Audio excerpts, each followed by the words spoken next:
Well, indeed, I think that we are now touching a very interesting subject. I only, for the record, I have a title which probably is also relevant. I was the first Israeli commercial attaché in China when Israel established the relation, and I visited China for the first time in 1989, and just a few weeks after the Tiananmen massacre, and then posted in Hong Kong. And from Hong Kong in '92, I've opened our economic office in China with the Israeli embassy. And since then, I've been following the relation between Israel and China with all the ups and the downs of the relation. But you haven't come to hear me, although I will definitely use my role as a moderator to also ask questions. But we have today a distinguished researcher, Alexander Pevzner. You all received his CV. He is an expert on China, and he founded the Israeli-China Media Center at the College of Management in Rishon LeZion, and he is a frequent contributor to leading Chinese news media and publication. And actually, not so long ago, about a month ago, he has been he joined the INSS, which is the Institute of National Security Studies in Israel, a very prestigious organization, in their Chinese team. So there is no better, I would say, expert to talk to us about China and US, and about China, US, and Israel.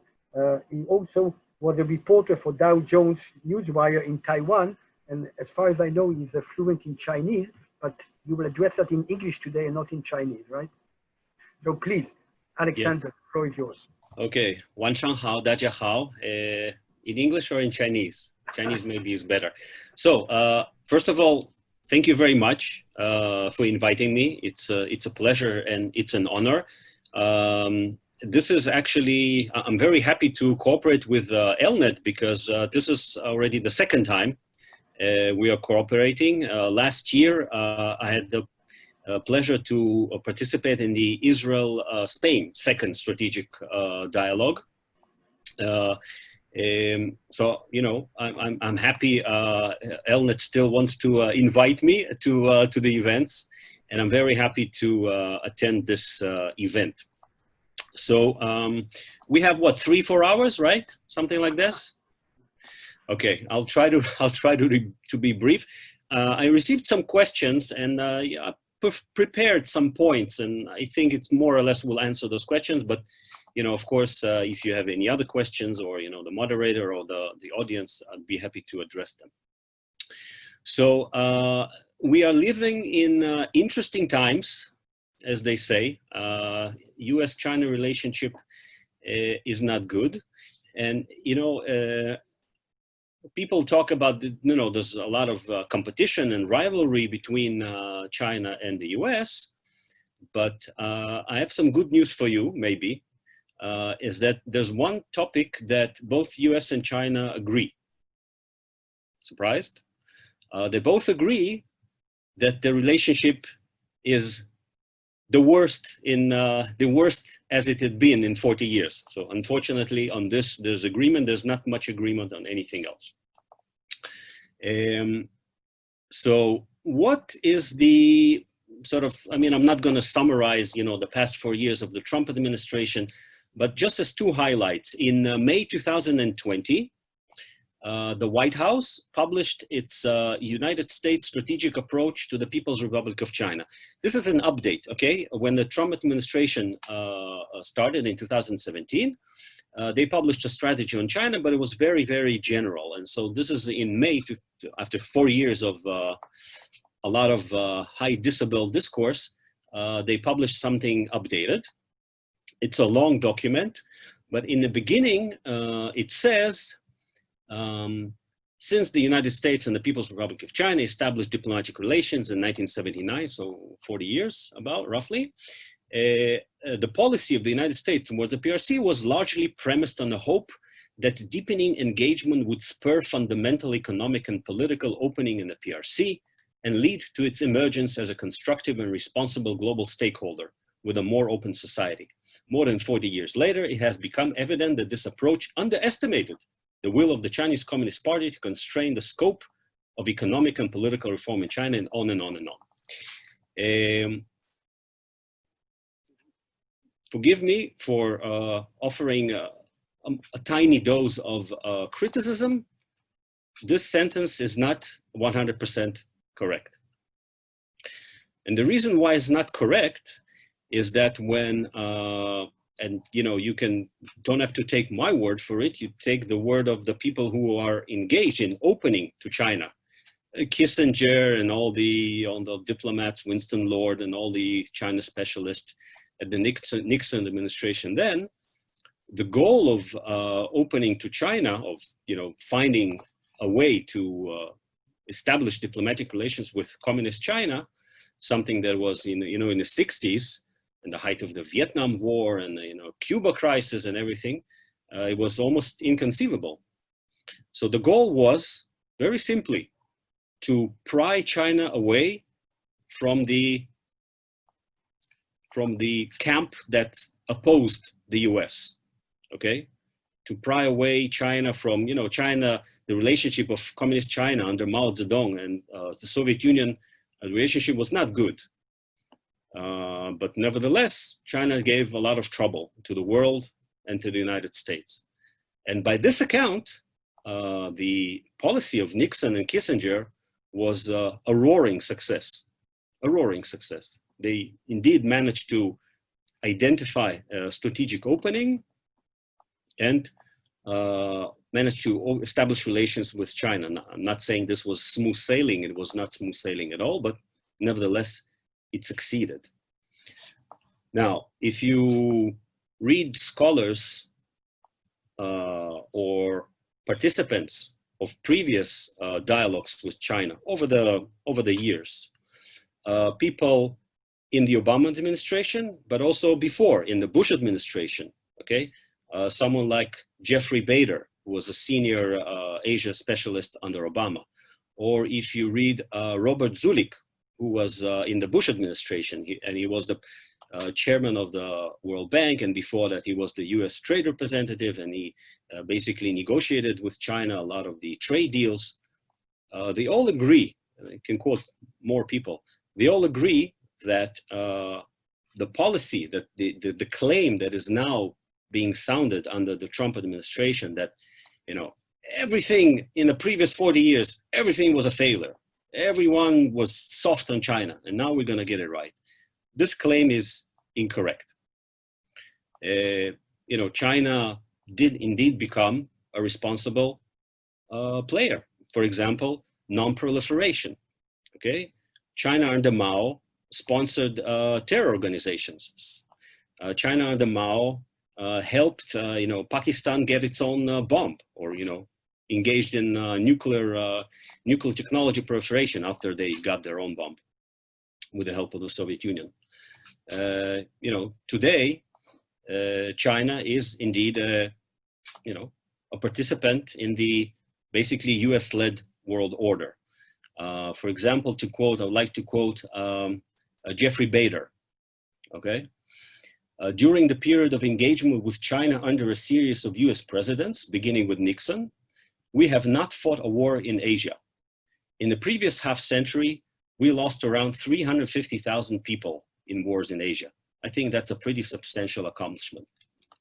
So that's just a word about, you know, that everything in the previous 40 years was wrong, and now we're going to get it right. Now, what is the Chinese take on this? So last week, Thursday,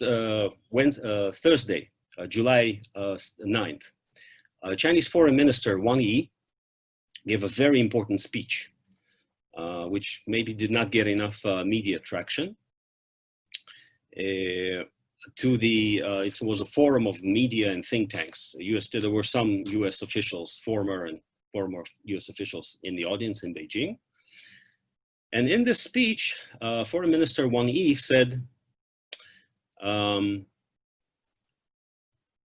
China does not replicate any model of other countries, nor does it export its own to others. I'd like to stress here again that China never intends to challenge or replace the US or have full confrontation with the US, okay? And Wang Yi repeated the call for dialogue, okay?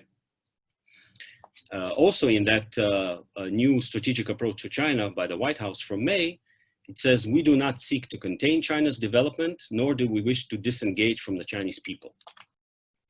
So if you listen to Chinese officials, or if you listen to American officials, at least in official writing, seems everything is fine. So why is the high tension?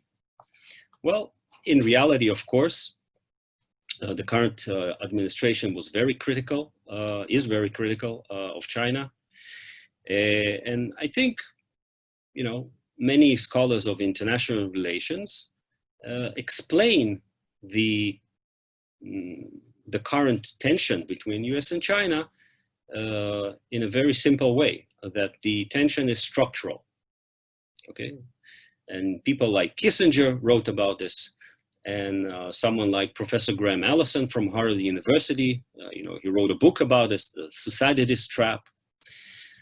So in a sense, tension between US and China is sort of unavoidable. No matter what the US does, no matter what China does, tensions are bound to persist simply because China is rising more peacefully, less peacefully, can be argued, but China is rising and it threatens the US. And, so we can understand the position of the US. And, this kind of change in US policy towards China actually did not start with Trump. It started under Obama. If you remember 2009, then Secretary of State Hillary Clinton talked about the pivot to Asia, remember? And the Pentagon released its white paper in 2012, Pivot to Asia. In 2011, Hillary Clinton published an op-ed in Foreign Policy titled America's Pacific Century. But, in reality, I suppose US always, since the beginning considered itself as a Pacific power. So, as long as China was, poor and self-contained, there was not much of a threat. But now that China is the world's second largest economy, as I said, this kind of tensions are structural. For example, in the beginning of the reforms in China, okay, what 1978, the reform and opening, China then and still now, the world's most populous country, its economy was 6% of the US economy, 6%. Now it's 2/3, 66%. So, you can understand the structural tensions in the relationship. And to be honest, I'm not going to give China a clean bill of health. It's not that China did not do anything to lead to concerns in certain quarters of the world. It is accustomed to sort of divide Chinese diplomacy or Chinese foreign policy since the founding of the People's Republic of China to sort of three periods. One is the period under Mao, with China was poor and pretty much self-contained. China did not express a lot of interest in the affairs of the world, with the exception of, like I said, aid to various guerrilla groups in Africa and Asia. Marxists from all over the world, for those of us who are old enough to remember Pol Pot and the Khmer Rouge in Cambodia and, the Vietnamese communists, all went to China to study. The second period of Chinese diplomacy is under the reform and opening, under Deng Xiaoping, where Chinese diplomacy was basically economic diplomacy. China understood that it has to develop its economy. There were a lot of reforms, not political reforms, of course, but a lot of reforms in the economy. And, fast forward 2020, very successful. China is the world's second largest economy. And the third period of diplomacy is under Xi Jinping, okay, where Xi Jinping has called on China to take a central place in the world stage, okay, for China's voice to be heard, for China to be more involved globally. And like I said, before it did not matter much, but now that China is so influential, People look in China, and like in that quote that I said from the White House strategy, China politically did not change, okay? It's the world's second largest economy, but it's not a liberal democracy, you know, and that naturally worries people. And of course, we all know issues with human rights in China, issues that are criticized, you know, Hong Kong, Xinjiang, etc. But if I may add, these are not new issues. Nothing changed much, okay? At most, China is becoming a little bit more assertive in certain areas, you know. It's not that China was a liberal democracy and now under Xi Jinping it suddenly became something else. So what is Israel's place in the world? There's a lot of, in this rivalry. Now, of course, the US is Israel's largest ally. It's been like this for decades. It's not going to change. You know, there are a lot of calls in US media for Israel to choose. You have to choose sides, you know. Secretary Pompeo is very vocal about this. You know, not just Israel, other countries as well. Choose sides. Well, I have a scoop for you. Israel has chosen long ago. US is Israel's ally. So there's no question of choosing, you know, China over the US, but China is an important economic partner of Israel. That's understood. And not only Israel and not only Europe, you know, very, very few countries in the world have said, you know what, we're ditching China. We're standing over together with the US, even Australia, okay? China is the largest trading partner of over 100 countries, including Australia. You know, Australia is an ally of the US much longer than Israel. It doesn't mean that Australia is, you know, will stop trading with China. You know, nobody's talking about this. The same for Israel, the same for Europe, the same for other countries. I think Singapore Prime Minister Lee Hsien Loong was maybe the most vocal in this, in, you know, repeated articles and interviews. Recently, a couple of months ago, I published an article on foreign affairs saying, no, don't force us to choose. And I think, and I have to say, I forgot to mention at the start that the views I express are my own. I don't represent any institution, certainly not the INSS. I think, you know, to solve a large part of the world's problems, you need, you know, sort of cooperation between US and China and the rest of the world. You know, I'm not sure that a return to a new Cold War is wise, but that is just my own personal opinion. Now, if you look at Israel's relations with China, it's very interesting. You know, both Jews and Chinese are, you know, ancient people, ancient civilizations, but there was not a lot of contact, of course, between Israel and China. There was a small Jewish community in China in the Middle Ages, believe it or not. There was a Chinese community, but it was too small. And anyway, by the 19th century, it's sort of all assimilated.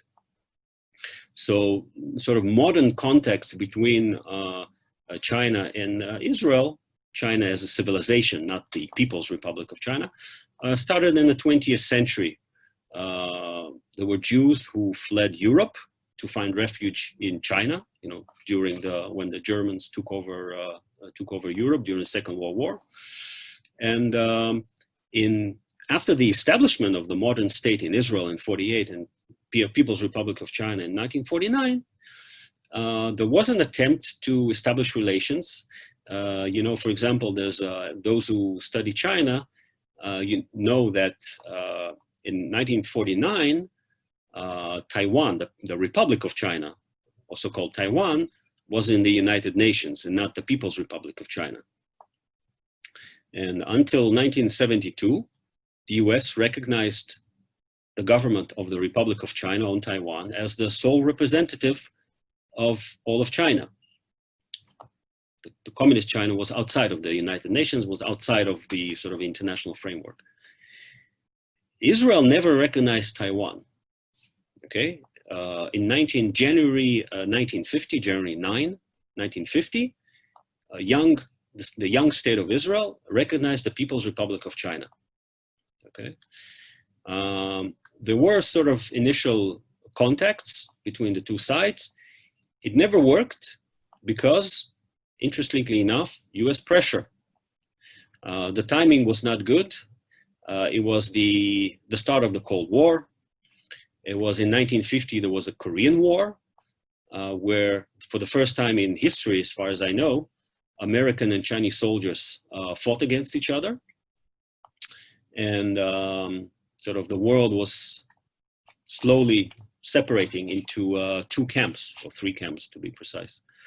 And so Israel never managed to establish diplomatic relations with China. China anyway preferred the Arab states and the Asian states, the so-called non-aligned movement.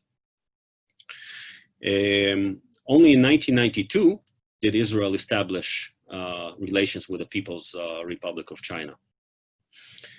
So in the first few years, the relations were not that sort of active. There was not a lot going on. In 2013, after the visit of Prime Minister Netanyahu to China, relations started to grow in leaps and bounds. There are many reasons for that. No time to get into it, but since 2013, we see a large increase in Chinese investment in Israel, which is a new factor. It simply did not exist before the 2010s. We see a large increase in tourism. We see a large increase in students, Chinese students in Israel. A lot of high-profile visits. Okay, so Netanyahu visited China twice. From the Chinese side, we had a visit of, I'm talking about the last few years. We had the visit of the Chinese Speaker of Parliament in 2016. That's number 3 in the Chinese Communist hierarchy.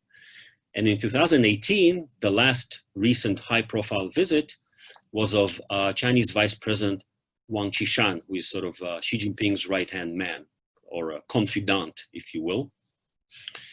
In 2019, there was supposed to be another visit by a Chinese senior official, but Israel was busy going to elections. We went through 3 elections, so there was no government, so there was no visit, and then came Corona. So for now, no high-profile visit, of course. Obviously, no tourism because there are no flights. Now, what does Israel do now after the a change in tone and a change in strategy in the Trump administration? Like I said, U.S. policy towards China started changing already under Obama, but since the Trump administration came to power, the change became more pronounced. There are some, as part of the China's Belt and Road Initiative, which is one of the things that worries the world. China's Belt and Road Initiative is the sort of the signature of foreign policy of current Chinese President Xi Jinping. The original impetus for the Belt and Road Initiative was economic, but of course it has a strategic component to put China more firmly in the center of global affairs. And under the Belt and Road Initiative, China made some investments in Israel and also a lot of infrastructure projects. So China is involved in various infrastructure projects, from building metros and laying railways, and even managing. China won a Chinese state-owned company won a tender to manage one of Israel's ports. Okay. Israel is building 2 new ports, one in Haifa in the north of Israel, next to the current port, basically an expansion. And a Chinese company won a tender to operate it for 25 years. And that caused a lot of consternation within the current US administration. Now, I'm not from the government, but as far as I know, as far as I talked to people, as far as I heard, and as far as I read, this kind of Chinese investment passed muster. Okay? A lot of people from the security establishment and other government agencies viewed it, considered the risks, and nevertheless decided that this is a risk that Israel can take. Now, of course, the U.S. administration is not happy with this decision, but as far as I know, it's a done deal. And Israel is important for China. Also, trade has expanded from almost nothing to last year. I think it was 14 or 15 billion US dollars. Doesn't sound much to Americans, but for Israel is a large chunk of our exports. China is our largest trading partner in Asia. And Israel is also important for China, not just for technology, which Israel has, but also because Israel is also part of this Belt Road Initiative, just like Iran is important for China. Okay, we are sort of on a way to Europe, and a lot of Chinese investment under the Belt and Road were in ports. And a lot of people raise question, why ports? Well, what does China want? Well, very simple. When Japan and Korea rose economically in the 80s and the 90s, they did the same. They invested in ports, right? Because you want to protect your export and import routes. Very simple. And this is why the Mediterranean is particularly interesting to China, because Europe is China's largest trading partner and not the US. Because of, as a response to US pressure or US cajoling, call it what you will, Israel has established something like CFIUS, sort of a committee to vet foreign investments, which bizarrely enough, Israel did not have such a committee. I think it's actually a good idea, even though it's perceived as to block Chinese investments. I think it's a good idea for Israel to have such a committee to ensure that vital infrastructure is not being sort of sold down the river, if you will. What else? This committee, this new committee, it was established under the Ministry of Finance, which means that Israel still sees as China as an economic issue, not necessarily a security or purely security issue. Whereas, for the US, everything now is national security. And this committee, it's a very new committee. It's been in effect for only half a year or 7 months, something like this, late 2019. This committee only reviews infrastructure or sort of other strategic investment. It does not review investment in technology. And as far as I can gather from American comments, US thinks this is not enough. Israel should establish the remit of this, the scope of this committee should also include technology. Well, I don't know what the Israeli government will decide. How should I end?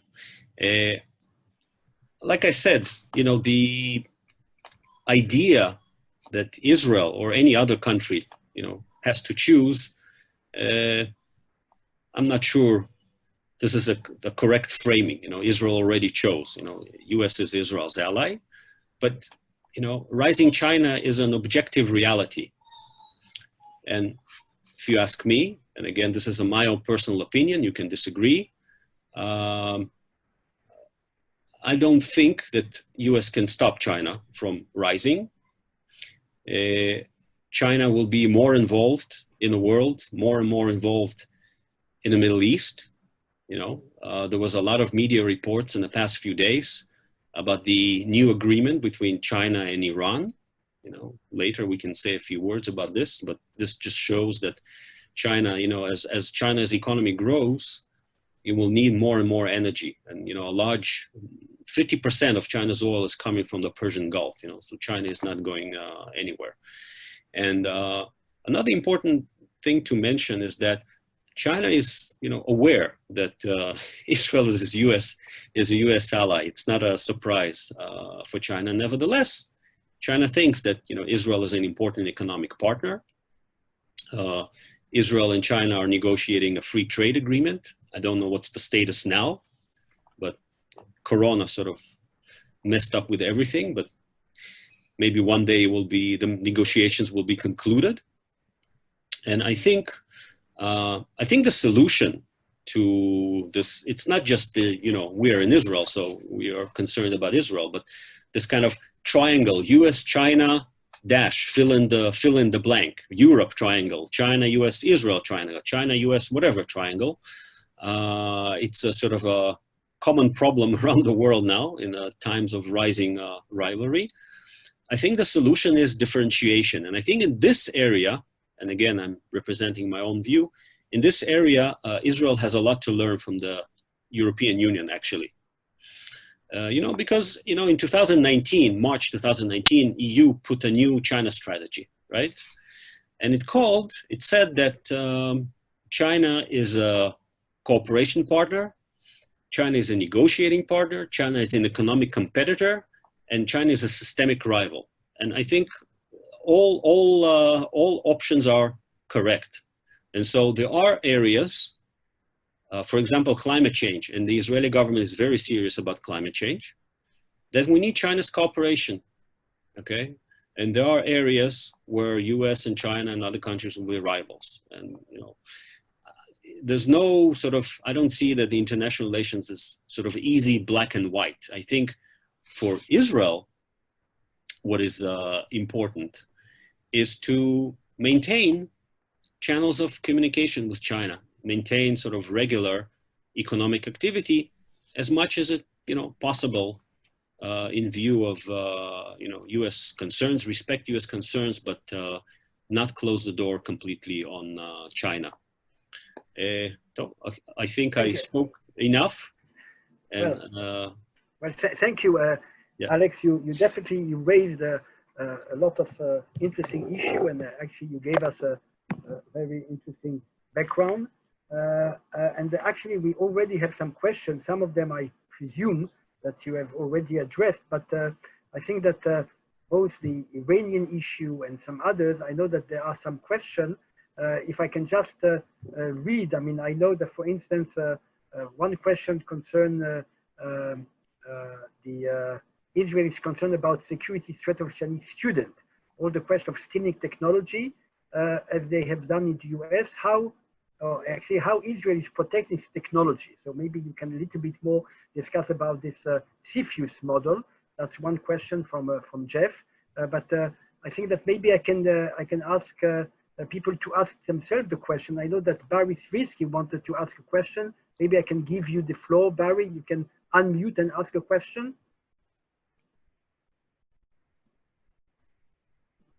Barry, are you there? Well, okay. Well, Barry was actually asking about Iran-China relation, and to what extent how Israel, or maybe we should rethink our relation with China in view of the Iranian-Chinese deal, and also the issue of South China Sea. Sorry. Yes, and the presence there, which seems to be deteriorating. You haven't touched about it, but maybe you can also address that issue. And maybe you can also talk a little bit, because people maybe don't know, you talked about Israeli-Chinese relation. I mean, I want to be clear, you jumped directly to 2013, but there were ups and downs. And in our relation, you haven't mentioned neither the Falcon nor the Harpy issue, which are issues where actually Israel used to have, according to foreign sources, even prior to diplomatic relation, extensive military and defense cooperation between Israel and China. And those things have totally stopped. And maybe you can say a little bit about it, because that was related also to American pressure with the Falcon issue. And people maybe don't know, but the relation before, the military or defense relation before establishment of the relation between Israel and China were also done with American consent. So we can see that US did manage to influence the relation between Israel and China and the direction in which they are developing. So maybe you can a little bit elaborate on that. And I found it very interesting what you said about Europe, and where Israel and Europe maybe can cooperate on the Chinese issue. So maybe you can take it from there. Yeah, yeah. Well, a lot of questions, and I also see the questions in the chat box. I'll try to address all of them. First of all, about the students. Look, I'm not an intelligence expert. You know, I know what I read. Obviously, this new committee of Foreign Investment Committee does not deal with students. Naturally, this is the the remit of security agencies. But just to give you a few numbers, okay? There are, as far as I know, 370,000, okay? A third of a million Chinese students in the US, okay? There's a lot of students in Australia and Europe and other countries. As far as I know, there are about 1,000 Chinese students in Israel. 1,000, okay? So obviously the threat is, if there is such a threat, it's much smaller. I'm sure Israel is, learning from the U.S. how to, deal with students. I'm sure, not all students are a threat, but there's a general sort of a feeling in the U.S. media that Israel fell off the turnip truck, and we have to enlighten them. When Secretary Pompeo visited Israel, when was this, in March or April, I forgot, recently, in the middle of the lockdown, of the coronavirus lockdown, he made a mention, standing next to Prime Minister Netanyahu. Pompeo mentioned, it's important to share information, hinting that China did not share information. And immediately, Prime Minister Netanyahu cut into his words and said, well, it's important to generate information. So, Israel did not fall off the turnip truck in this aspect. I'm sure Israel is doing what it can about Chinese students. Specifically what Dan Catarivas mentioned is true. I skipped the Falcon because I saw the time, the clock. I wanted to be brief, but yes, even before the establishment of the diplomatic relations between Israel and China in the 70s and 80s, Israel started an informal channel to China, to Deng Xiaoping's people. And here I quote from my teacher and mentor and Professor Yitzhak Shichor, who did important research about this. Apparently, this was at the, I wouldn't say inspiration or instigation, but at least maybe a suggestion from Kissinger. And in those days, in the 70s and the 80s, where, after already U.S. opened diplomatic relations with communist China, and the Soviet Union still stood tall, Israel had something that no one else in the world had. Israel had the very rare experience of fighting Soviet weapons and winning, because Arabs they all had Arab weapons. Okay, the Soviet Union was providing weapons to Arabs.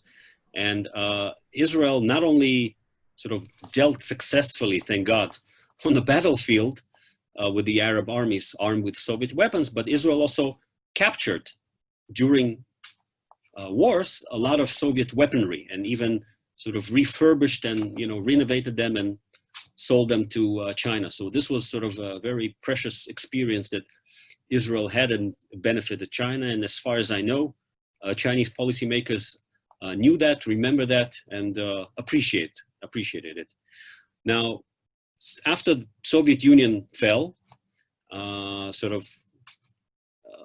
U.S. and China realized that there was no third power that sort of forced them to come together, and this aspect of the relationship disappeared. And of course, after Tiananmen and after other events, relationships started to sour, but not in the economic field. And there was, in the 90s, Israel agreed to sell to China an advanced radar system, the Falcon, which is mounted on a reconnaissance plane.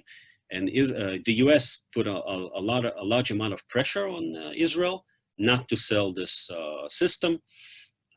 So, Israel had to violate the contract, paid $300 million indemnity to China, and it sent Israel-China relationship in sort of a 10-year deep freeze.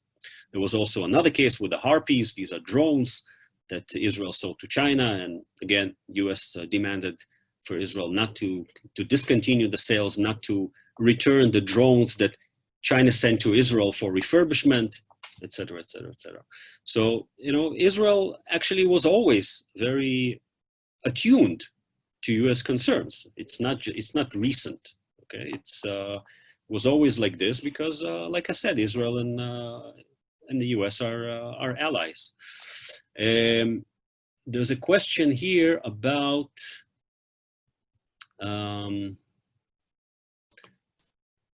from Andrew Lappin, given the fact that it's not clear this party remains committed to aggressive totalitarian agenda. Well, I would like to challenge your premise. I think Kissinger's vision is alive and well, but I would like to ask you in return, the US and China have a $700 billion a year trade relationship. What would you like to do about that? This is my comment. Well, I'm not, can you hear me? Yeah, is this Andrew? I don't know. It is Andrew. Okay. It is Andrew. Yeah, I can hear you. Some call me Andy, but anyway, Sure. I'm not suggesting that it's possible to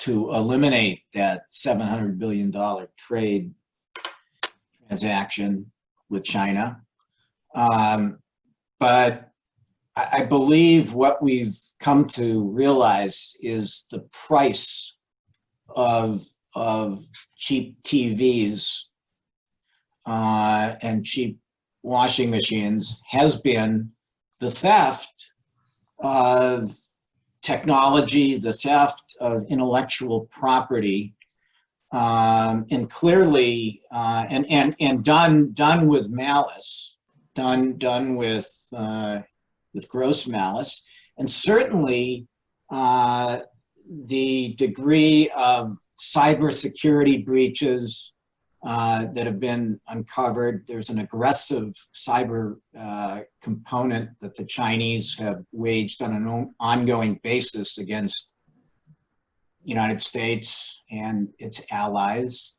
And finally, with COVID, we've come to see how non-transparent and to the great detriment of the United States and Western powers, the Chinese behavior which failed to reveal the extent of the COVID problem.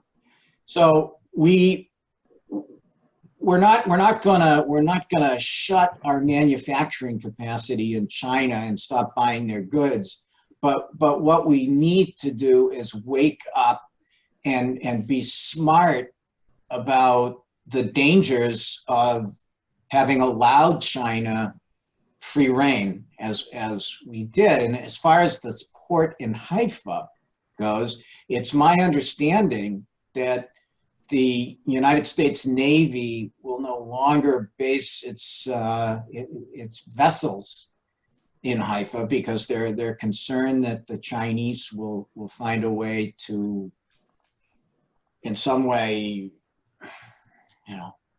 endanger their technologies. So anyway, I'll let you go. Go ahead. Yeah, thank you. The questions are potent and the questions are real. I'm not a spokesman for the U.S. Sixth Fleet, and I'm not spokesman for China. Like I said, I think the answer is engagement. I mean, maybe some in the U.S. would like to build a wall around China, like someone are proposing to build a wall on the border with Mexico. I don't think it will help. I think I'm an historian, okay? I look at very long processes, and I look at China under Mao, and I look at China today. I see China is much more, cooperative. It's true that China is more, call it assertive. call it confident, in certain areas even more than that. But I think it's part of the Chinese development, okay? You know, after many, many years, decades of civil war, of war with Japan, of you know, foreign incursions, etc. China feels that it's sort of come into its own and it wants a bigger say in the world. Can we change that? I'm not sure. I think this kind of assertive Chinese foreign policy started already in the 1990s, not today. Perhaps you can say something about the current Chinese president, Xi Jinping, is that he is, interestingly enough, like Israeli Prime Minister Netanyahu, he was born after the establishment of the Republic. Okay, Netanyahu is the first Israeli Prime Minister who is not only a Tzabar, Sharon was also a Tzabar, but he was born after 1948. And Xi Jinping was born after 1949. So he's sort of, he was born into China that is, you know, stronger, more confident. So maybe it's understandable. But again, if you look at, you know, I look at past 40 years of US policy towards China, forgive me, I see astounding success. Astounding success. Doesn't matter that, I mean, what do you expected that after 40 years, China will become a replica of the US? I think it's, you know, unreasonable. What else? Alex, can you, as an expert on media, one of the things that is probably very much different is that how, I think there is, because I come from, I speak from Israel, with what people speaking from the States, people from Europe, there are different perceptions vis-a-vis China. And I think there is a big difference, and maybe you can elaborate about how you see, I mean, first of all, how China is perceived by both the American, the European, and the Israeli. I think there are different positions over there. There were some polls about that, saying that the Israelis were very friendly to the Chinese compared to the Europeans and compared to the Americans. So maybe you can explain how the Israeli fell in love with China, because if you change the word China to Russia, so everybody will understand, but the Chinese been clever enough to actually maybe disguise their real intention. So maybe you can a little bit discuss that about the perception. And the last question is, another question is the question of decoupling.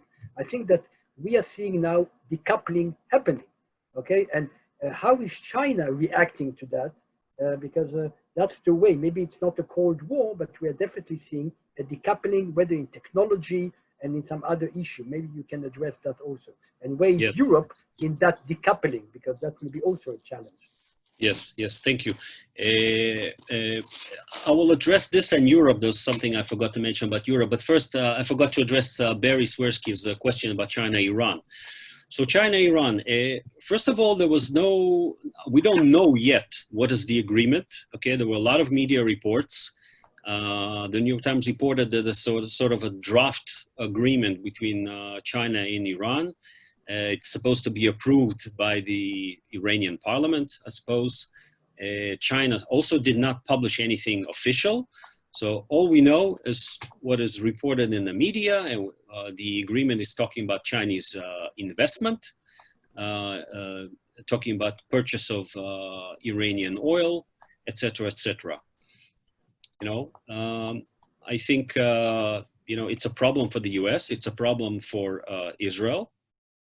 But, you know, China was friendly with Iran and at the same time friendly with Saudi Arabia and at the same time friendly with Israel.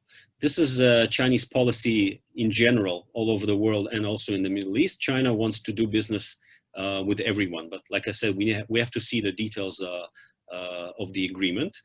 I can only add that perhaps you know, after years of sanctions and pressure on Iran, this agreement between Iran and China is to be expected, unfortunately. Perceptions, media. Yes,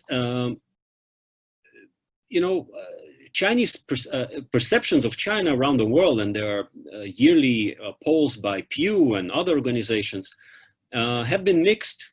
In certain countries, China is viewed more favorably, in certain countries less favorably.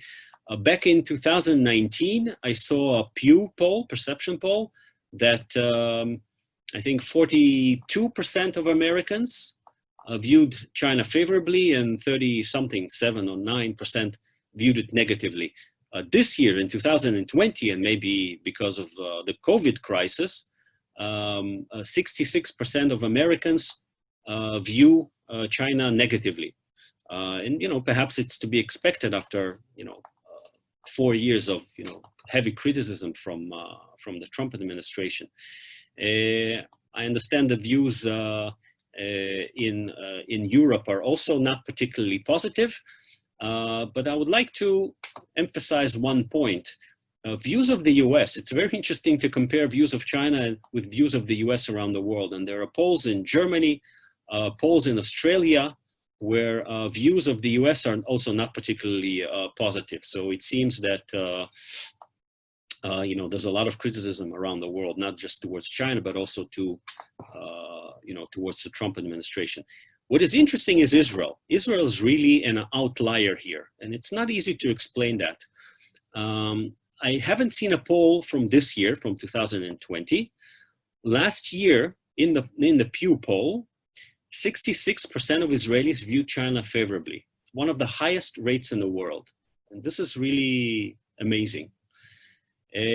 Like I said, there are a lot of explanations here. One of the reasons is that there's a lot of appreciation towards Chinese culture in Israel, maybe coupled with some naivete, maybe, but also, Israel has its share of problems here in the Middle East, unfortunately. And regardless of rhetoric from the US, China is not perceived as an enemy in Israel. China is not an enemy, okay? It's a challenge for the US, but it's not an enemy of Israel.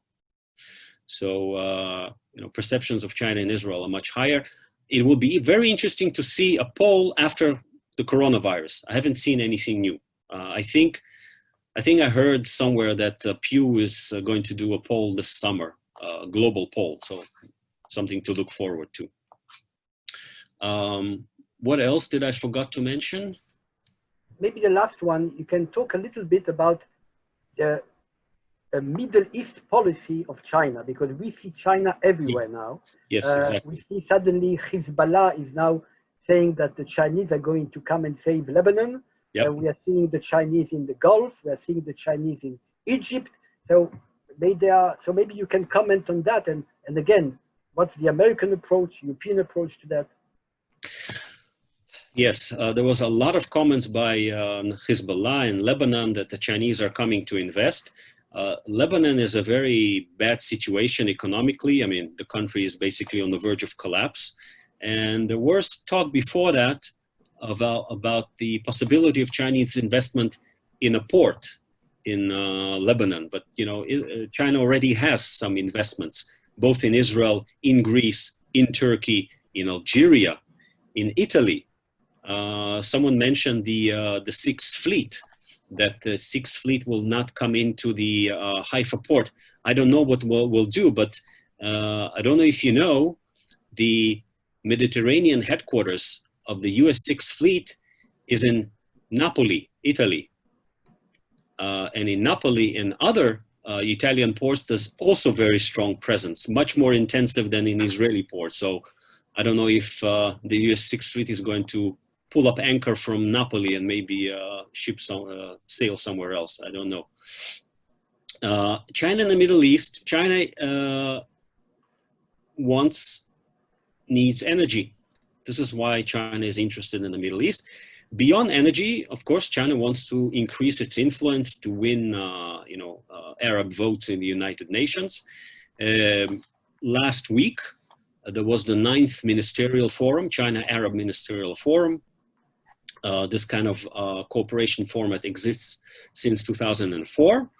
And there's a lot of imports of energy and exports of China to the Middle East.